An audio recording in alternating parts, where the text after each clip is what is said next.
সুপ্রিয় viewers, bike blog নয়নের পক্ষ থেকে দেশের এবং সকল প্রবাসী ভাইদেরকে জানাচ্ছি আন্তরিক শুভেচ্ছা অভিনন্দন। আবারও চলে আসছি আপনাদের মাঝে খুব গুরুত্বপূর্ণ একটি ভিডিও নিয়ে। আজকের ভিডিওতে থাকবে হঠাৎ করে আপনার বাইকটি থেকে আপনি ভালো টপ স্পিড পাচ্ছেন না, সেক্ষেত্রে আপনার কোন কাজগুলি করিয়ে নিতে হবে। তো চলুন দেখে আসি আজকের ভিডিও। হঠাৎ করে যদি টপ স্পিড না পান, সেক্ষেত্রে সর্বপ্রথম যে বিষয়টি আপনার চেক করাতে হবে সেটি হচ্ছে আপনার বাইকের চাকা। আপনার বাইকের চাকা জ্যাম হয়ে আছে কিনা। বাইক রাইড করার সময় বাধাগ্রস্ত হয় যদি চাকা জ্যাম থাকে। সেজন্য আমাদের কি করতে হবে, বাইকটি সার্ভিস সেন্টারে অথবা ভালো টেকনিশিয়ান দিয়ে বাইকের চাকা ফ্রি করে নিতে হবে, প্রথম কাজ। এখন যে বিষয়টা আপনাদের সাথে শেয়ার করব সেটি হচ্ছে আপনার বাইকের ক্লাচ কেবল এবং টোটাল কেবল চেক করতে হবে। বাইকের ক্লাচ কেবল এবং টোটাল কেবল জ্যাম হয়ে গেলে বাইকের টপ স্পিড কমে যায়। সেজন্য চেক করে দেখবেন, প্রয়োজন হলে আপনার নিকটস্থ সার্ভিস সেন্টার থেকে ক্লাচ কেবল এবং টোটাল কেবল পরিবর্তন করে নেবেন। তারপর যে বিষয়টি আপনাদের সাথে শেয়ার করব সেটি হচ্ছে আপনার বাইকের মধ্যে দেওয়া আছে টেফিট, ইনটেক বাল্ব আর এক্সজস্ট বাল্ব। এই দুটি বাল্ব আপনাদের কি করতে হবে, সঠিক মাপে সঠিক নিয়মে অ্যাডজাস্ট করতে হবে। ফিলার গ্যাস দিয়ে, হাত দিয়ে অ্যাডজাস্ট আমরাও করতে পারি। হাত দিয়ে অ্যাডজাস্ট করলে বাইকের টপ স্পিড কমে যায়। সেজন্য আমাদের কি করতে হবে, ভালো টেকনিশিয়ান অথবা সার্ভিস সেন্টার থেকে আপনার বাইকের টেফিট অ্যাডজাস্ট করিয়ে নিতে হবে। ইনটেক বাল্বের মাপ রাখতে হবে 0.05 mm আর এক্সজস্ট বাল্বের মাপ রাখতে হবে 0.10 mm। এখন যে বিষয়টি আপনাদের সাথে শেয়ার করব সেটি হচ্ছে আপনার বাইকের মধ্যে লাগানো আছে স্পার্ক প্লাগ এবং এয়ার ফিল্টার। এই দুটা জিনিস চেক করতে হবে। বাইকের স্পার্ক প্লাগ যদি দুর্বল হয়ে যায়, এয়ার ফিল্টার ফোমটি যদি নষ্ট থাকে, যদি ময়লা হয়ে যায়, সেক্ষেত্রে আপনার বাইকের টপ স্পিড কমে যাবে। আপনি কি করবেন, চেক করাবেন। চেক করে দেখতেছেন পরিবর্তন করতে হবে, সেক্ষেত্রে আপনার নিকটস্থ সার্ভিস সেন্টার থেকে আপনার বাইকের স্পার্ক প্লাগ এবং এয়ার ফিল্টার পরিবর্তন করে নেবেন। এখন যে বিষয়টা আপনাদের সাথে শেয়ার করব সেটি হচ্ছে আপনার বাইকের মধ্যে লাগানো আছে কার্বুরেটর। আপনার বাইকের কার্বুরেটর অবশ্যই WD-40 দিয়ে ভালো টেকনিশিয়ান দিয়ে ওয়াশ করতে হবে। এবং ওয়াশ করার পর কার্বুরেটরের মধ্যে দুটি স্প্রুক লাগানো আছে, একটি হচ্ছে BCA স্প্রুক আর একটি হচ্ছে আইডল স্প্রুক।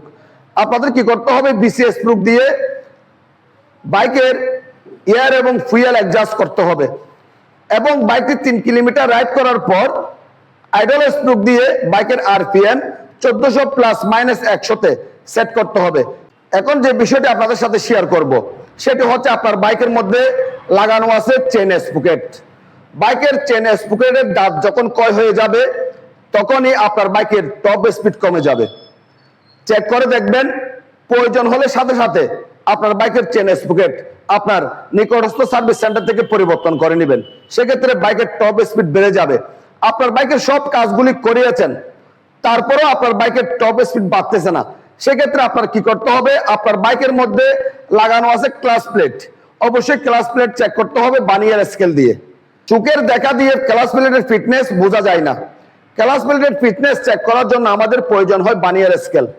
বানিয়ার স্কেল দিয়ে আমাদের ক্লাচ প্লেটের ফিটনেস চেক করতে হবে।